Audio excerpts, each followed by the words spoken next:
আসসালামু আলাইকুম। কবুল অ্যাপের পক্ষ থেকে আপনাদের সকলকে স্বাগতম।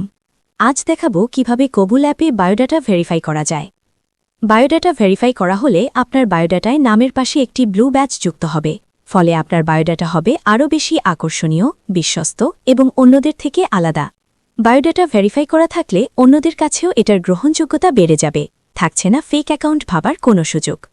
আপনারা জেনে খুশি হবেন যে শুধুমাত্র আপনার ন্যাশনাল আইডি কার্ড এবং মুখমণ্ডল কবুল অ্যাপে স্ক্যান করেই বায়োডাটা ভেরিফাই করতে পারবেন সম্পূর্ণ ফ্রিতে। তো চলুন শুরু করা যাক বায়োডাটা ভেরিফিকেশন। তো প্রথমে আমরা আমাদের কবুল অ্যাপটি ওপেন করে নিলাম। এরপর নিচের ডান কোণা থেকে বায়োডাটা অপশনে ক্লিক করে দিলাম। এখানে আমরা আমাদের প্রোফাইল বা বায়োডাটাটি দেখতে পাচ্ছি। এবার এখানে দেখুন আমাদের নামের পাশে ভেরিফাই লেখা আছে, এখানে ক্লিক করে দিব। এবার আমাদের সামনে এই ভেরিফিকেশনের পেজটি আসে। এখানে ভেরিফিকেশন সংক্রান্ত কিছু নির্দেশনা দেওয়া রয়েছে, চলুন সেগুলো একটু দেখে আসি। এখানে বলা আছে, প্রথমে আমাদের জাতীয় পরিচয়পত্রের সামনের পাশটা স্ক্যান করতে হবে, পরে জাতীয় পরিচয়পত্রের পেছনের পাশ স্ক্যান করতে হবে এবং সর্বশেষে আমাদের ফেস বা মুখের স্ক্যান করতে হবে। এখানে কোনো প্রকার ফটোকপি বা ডুপ্লিকেট ডকুমেন্টের স্ক্যান গ্রহণযোগ্য নয়। এছাড়া অন্য একটা মোবাইল বা কম্পিউটার ডিসপ্লে থেকে জাতীয় পরিচয়পত্রের ছবি স্ক্যান করে দেওয়া হলে সেটাও গ্রহণযোগ্য হবে না। আপনাকে অবশ্যই আপনার জাতীয় পরিচয়পত্রের মূল কার্ড দিয়ে ছবি স্ক্যান করে দিতে হবে। যখন কার্ডটি স্ক্যান করবেন, ভালোভাবে আলোতে রেখে স্ক্যান করার চেষ্টা করবেন, যেন সকল তথ্য ভালোভাবে বোঝা যায়। ভেরিফিকেশন প্রক্রিয়া সাধারণত আবেদনের 48 ঘণ্টার মধ্যে সম্পন্ন হয়।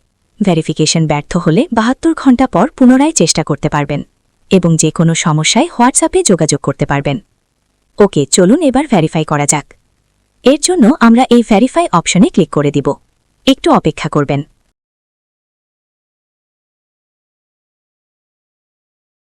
এরপর আমাদের সামনে এরকম একটা স্ক্রিন আসবে। এখান থেকে আমরা শুধুমাত্র এই যে কন্টিনিউ লেখা আছে এখানে ক্লিক করব। আমরা এখানে আর অন্য কিছুতে ক্লিক করব না। ওকে, আমিও কন্টিনিউতে ক্লিক করে দিলাম। এখন দেখুন আমাদের ফোনের ক্যামেরাটা ওপেন হচ্ছে। তো প্রথমে আমাদের জাতীয় পরিচয়পত্রের সামনের পাশ স্ক্যান করতে হবে। কার্ডটি মাঝ বরাবর রেখে এই যে এখানে ক্লিক করব। এবার কনফার্মে ক্লিক করব। ওকে, এবার সেম ভাবে পেছনের পাশ স্ক্যান করব।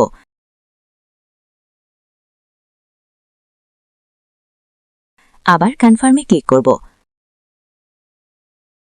এবার আমাদের ফেস ভেরিফাই করতে হবে।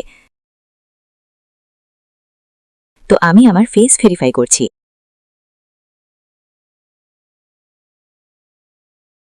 ওকে, ডান। এখন সবকিছু ঠিক থাকলে আমাদের 24 থেকে 48 ঘণ্টার মধ্যে আমাদের আইডি ভেরিফাই হয়ে যাবে।